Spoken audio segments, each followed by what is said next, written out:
there's a plethora of opportunities for distribution.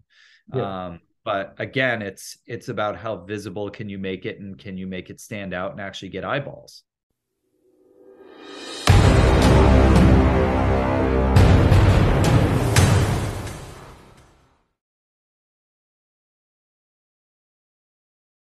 I guess there is an initial template, and one of those pieces, and there are probably a few others, obviously, is maybe even before you begin to write, would you say or recommend that people get at least a bit of an assessment of the marketplace and what's selling, not to kind of bottleneck themselves too much into, dictating how and what they write, but to at least not be so far afield of where the marketplace is that that's part of your foundation. Yeah, I mean, I would never want to dissuade a writer or a filmmaker from, getting in the trenches of a specific genre. I would never want to say, like, if your passion is drama, like, go make drama. Yeah. But there are things you can be aware of from a distribution standpoint that's going to help you elevate a drama or something that might be a little less in demand. I tend to gravitate to action films. Action films are more or less the low-hanging fruit of the distribution world. Action, guns and bullets and fighting and car chases and explosions, they transcend language. You can sell them in every corner of the world. Yeah. It's like comedy or tougher because they're culturally specific. What's funny here might not be funny in Japan or, non-English speaking parts of the world. Drama tends to be, rely very heavily on cast. There's certain genres that are going to be easier and tougher to sell worldwide. But again, there's things to be cognizant of, even in the writing phase. There's definitely things to be aware of on the marketing end. I mean, people send me trailers and key art, meaning the posters, all the time. And it's like, I look at these trailers, I'm like, do you not watch trailers? I mean, we live in a time you can go on YouTube and watch a trailer for every movie ever made. I get sent these 2.5, 3 minute long, cumbersome, horrible trailers that have no pacing or arc to them. And it's like, I can't get through your trailer. How am I going to get through your movie? So again, we live in this great time where you can go on YouTube and you can go, oh, well, I made a movie that's, an independent movie that's kind of similar to, let's say, Seven. Go on YouTube and watch the trailer for Seven and try to emulate it.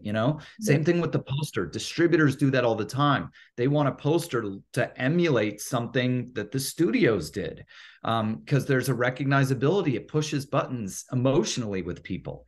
So, there's things from a distribution standpoint that I think filmmakers need to make themselves aware of in terms of the pacing, which is as important as the casting in the days of streaming, where everybody has a TikTok attention span. And like, if they're not gripped by something, they're going to turn it off.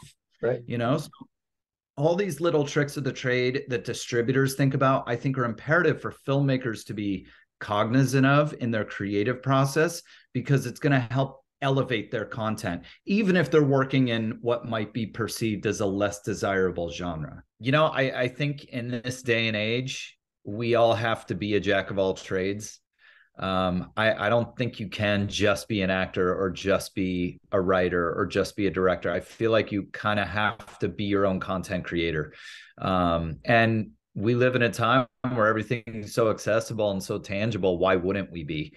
I think you're limiting yourself if you're just, not to say waiting for other people to give you opportunities, but if you're not creating your own. Right. Right. Yeah. One of I was talking with someone who is a bit of an investment hunter in my last interview, and one of the things that came up, and we were discussing a little bit, I'm just interested in seeing how this flows into what you've discovered as an independent producer versus the studio system, which is that I'm wondering if there's an opportunity, or is it something that boxes you in more when you're functioning as an independent producer, the way that the studio system is kind of a bit of a closed system. There's a bit of obviously a bit of an insiders club that happens. There are sometimes mandates that come out that kind of box you into ESG scores, or that box you into what they're running with right now. Is that something that kind of governs what you do, or is there something about that goes, okay, that's what the studios are doing. We have an opportunity to expand into areas where maybe the market has demands that don't necessarily have to, stay within those bubbles. How affected I guess, are you, or how much opportunity does that create for you as an independent producer? You know, not to say I don't pay attention to what the studios are doing. Of course I do, but I'm not really trying to swim in that pool either. You know, if somebody gave me $100 million to make a movie, I'd probably make 100 movies, you know? So I mean, I make high 6 and low 7 figure budget movies. That's my comfort zone. That's where I thrive. I'm not really aspiring beyond that, not because I'm not ambitious. I just like I've found my niche and I love what I do. And where I sit in the equation. I mean, to say it's you know, a club. I mean, I wouldn't say the studio system is a club necessarily. I think the pool of people who have figured out how to make a living making content, that's where everybody wants to be, and that spans across both the studio system and the independent world. So, you know, yeah, I mean, if you know, you aspire to make Marvel movies, yeah, that's a whole different arena. But I think most of us ultimately we're just trying to get to the point where we can make a living, you know, doing what we want to be doing. I don't think it necessarily has to be at that studio level.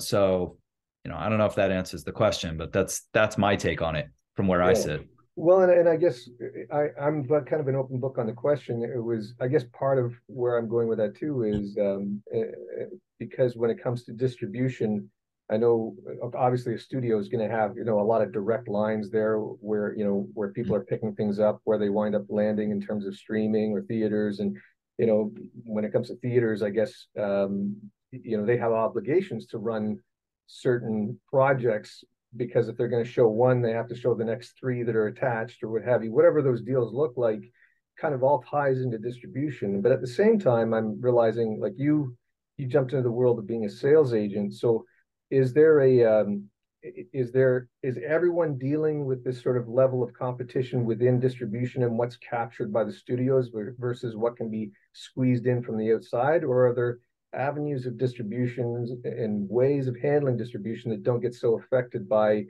what the studios are kind of forcing everyone to compete in terms of whatever little bit of space is left, and what the distributors are even going to be interested in grabbing because of what's trending Sure. right now as far as the studios are concerned. So Yeah, I mean, I think right now we live in a great time because, you know, the shelf is in the cloud. The analogy I always like to give is, you know, back in the Blockbuster days, you had shelf space and it was like real estate and there was a defined amount of it. And so the challenging part was to get your movie on the shelf. And if you did, you inherently, you know, made some money. Now the shelf is in the cloud, so there's room for everything. So, you know, if you made a $500,000 independent feature and you think it's going to go in 3,000 screens and compete with Indiana Jones, like that's just not reality. But that $500,000 feature, is there room for it? And does it have the potential to make money and find a broad audience? Absolutely. But again, now the challenge isn't getting your film on the shelf, it's making it stand out. So, you know, I wouldn't say the studios have a whole lot of bearing on, you know, the rest of us in the independent world. They're not like blocking or taking up space or anything like that, in my opinion. If anything, the independents are competing against the other independents. And yeah, you have viewers and reviewers and whatever who like they can't tell the difference between $1 million movie and $100 million movie. yeah. But you know, there's more distribution avenues than ever. But you know, that doesn't necessarily mean it's more lucrative than ever. You know, the financial part has gotten a little bit tougher because streaming has become a volume driven business. You know, distributors come to me, you know, these new platforms, these like AVOD platforms and whatever that are popping up all over the world. They come to me, they're not looking for that one good movie. They want a whole package of movies to fill that pipeline for, you know, that new streaming service. So it's become a little bit more challenging in that regard. But, you know, if you have the right project, you know, sky's the limit in the amount of money that can be made. Yeah. I have movies that have been a bit disappointing in terms of the business they've done. I've had other movies that have defied all the odds and are just, you know, they just keep earning and earning and earning. And the other beautiful thing about distribution now with streaming and with VOD is I have older movies from like 10, 12 years ago that were kind of stagnant. And now with, Tubi and Peacock and some of these other AVOD streamers, they're getting a second wind. I literally last month just sent checks back to the investor pool on a project I made in 2012. That movie hadn't made any money. We hadn't sent money back in like 5 years.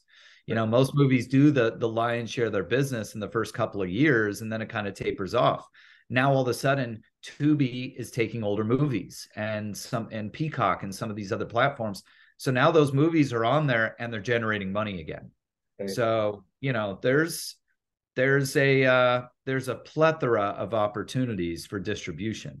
Yeah. But again, it's about how visible can you make it, and can you make it stand out and actually get eyeballs.